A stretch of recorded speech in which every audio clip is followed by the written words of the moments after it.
வளர்க்கும் பணியில் வல்லவரே வளனை உம்மை தேடி வருகிறோம்.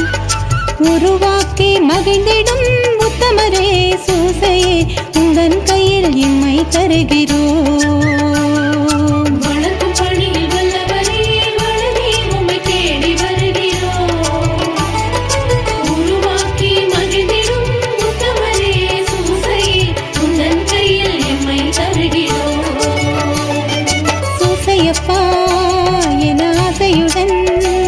உம்மை சூழ்ந்து வருகிறோம் பெரும் ஓசையின்றே நீராற்றி வரும் புதுமைகள் இங்கே காண்கிறோம்.